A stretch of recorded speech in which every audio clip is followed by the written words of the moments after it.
Very good morning friends. आज एक ये छोटा सा केस देखते हैं। ये बहुत सारे आप लोगों की क्लिनिक पे ऐसे बहुत सारे केसेस आएंगे और सबसे ज़्यादा डिफ़िकल्टी होती है बच्चों के केसेस में। ठीक है, तो ऐसे केसेस को आपको कैसे हैंडल करना है वो समझते हैं। तो जैसे ये वाला केस है, एक छोटे बच्चे का केस है। इसको ना माउथ में अल्सर हो रखे हैं बहुत सारी।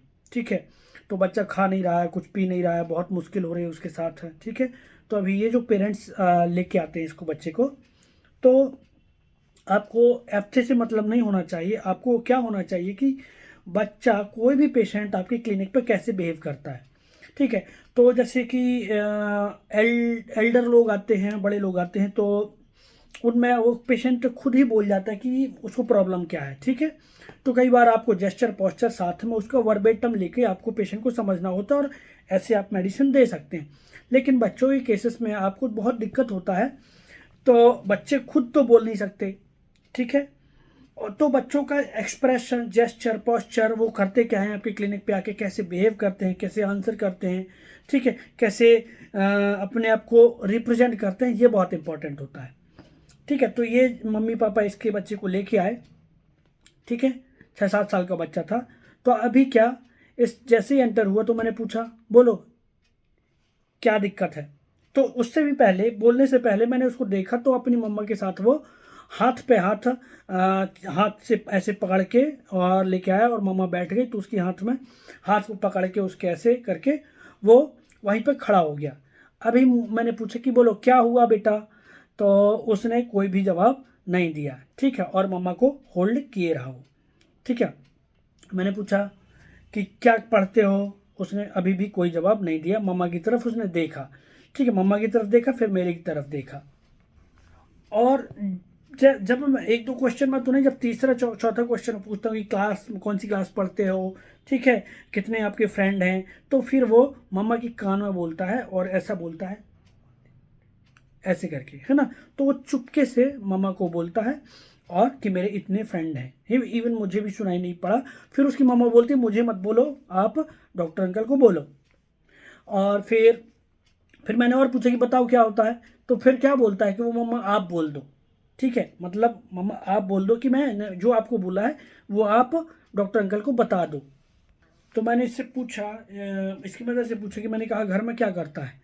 तो बोलता है कुछ नहीं, वही जो नॉर्मल बच्चे एक्टिविटीज़ करते हैं, कार्टून देखना, टीवी देखना, ये सब उसका चलता रहता है।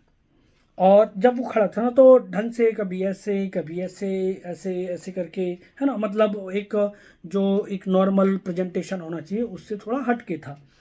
तो अभी हम इस केस को समझते हैं। तो ये बहुत सिंपल केस है। जब बच्चा आया और मदर के हाथ को पकड़े हुए है, ठीक है, तो हमारे पास रूब्रिक होता है चिल्ड्रंस क्लिंगिंग मदर टू। ठीक है, childrens in mother cling child to. तो mind clinging childrens in mother,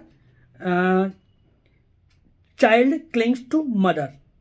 ठीक है, तो ये एक रूब्रिक बनता है। दूसरा रूब्रिक बनता है टिमिडिटी, बासफुल, ऑकवर्डनेस। ठीक है, तो ये जो बच्चा आया, टिमिडिटी और बासफुल तो है, साथ में ऑकवर्डनेस है। ऑकवर्डनेस का मतलब होता है बेढंगा। ठीक है, तो जैसे कुछ बच्चे आएंगे, उनको जो वो उनको बोला गया है कि खड़े हो जाओ, तो वो यहीं पे खड़े रहेंगे। ठीक है, हिलेंगे डुलेंगे भी नहीं। बट ये बच्चा कभी ऐसे, कभी ऐसे, कभी ऐसे, कभी आपने देखा होगा कई बच्चे ऐसे कर रहे हैं, ऐसे कर रहे हैं, कुछ भी ऐसा हरकत कर रहे हैं जो जो तो ये जो हरकत हो रही है उसकी ना, वो जो टिमिडिटी के चक्कर में उसके ये जो ऑकवर्डनेस, ऑकवर्डनेस का मतलब आड़ा टेढ़ा हो जाना। ठीक है, तो जो नेचुरल नॉर्मल प्रेजेंटेशन होता है उससे वो हटके बिहेव कर रहा है। ठीक है, तो ये टिमिडिटी, बाशफुल, ऑकवर्डनेस। अब तीसरा रूब्रिक था आंसरिंग एवर्जन टू आंसर।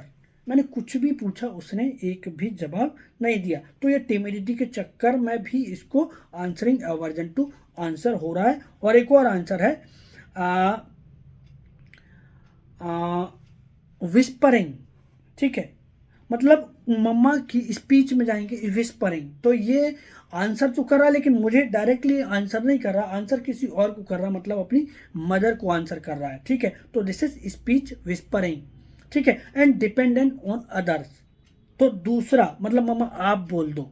ठीक है, मेरा काम आप कर दो। तो ये इसका टिमिडिटी के साथ चक्कर में इसके साथ ऐसा होता है कि ये दूसरों पर डिपेंडेंट हो जाता है।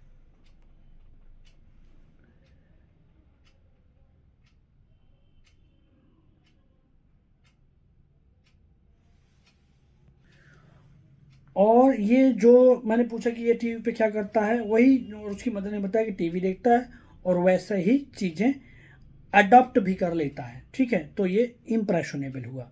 ठीक है, तो इन सब से आपको समझ में आ गया होगा ये रेमेडी है सिलिका। सिलिका 30 के 3 डोज देने के बाद उसका नेक्स्ट डे ही उसका पेन खत्म हो गया अल्सर का, और उसका खाना पीना बराबर हो गया। तो इवन ऑब्जर्वेशन में ये आया मॉल नरिश्ड लीन थिन चाइल्ड। ठीक है, मेरे पास एक ल्यूकोडर्मा का केस था जब मैं क्लासिकल मेथड में प्रैक्टिस करता था। उसके इस कॉन्स्टिट्यूशन के ऊपर मैंने चिली पेशेंट लीन थिन टॉल, ठीक है, तो मॉल नरिश्ड पेशेंट होते हैं ये। ठीक है, तो ये स्पाइनलेस होते हैं एक्चुअली। तो जैसे बेराइटका, क्लकेरिया, सिलिका स्पाइनलेस रेमेडी है जो दूसरों पे डिपेंड रहती है। ठीक है, तो सिलिका कि ये छोटे से केस से आपको सिलिका का बच्चा समझ में आया होगा, बट इतना ही नहीं है, हर तरीके के पेशेंट आपको क्लिनिक पे मिलेंगे और किसी भी स्टेट पे वो बच्चा बड़ा कोई भी आ सकता है। आपको उस सिचुएशन को समझना है। एक पेशेंट आई थी डिस्मेनोरिया की बच्ची, वो 15 ईयर ओल्ड थी। वो परमानेंट अपनी मम्मा एक चेयर पे बैठी है, बच्चा एक चेयर पे बैठा है और मम्मा का हाथ लेके ऐसे पकड़े हुए हैं। ठीक है, तो एक और रूब्रिक है clinging childrens mother to take always mothers hand, है ना, ऐसा कोई रूब्रिक है। तो इस तरीके से सिलिका आपकी क्लिनिक पर बिहेव करेगा। Thank you, thanks for watching.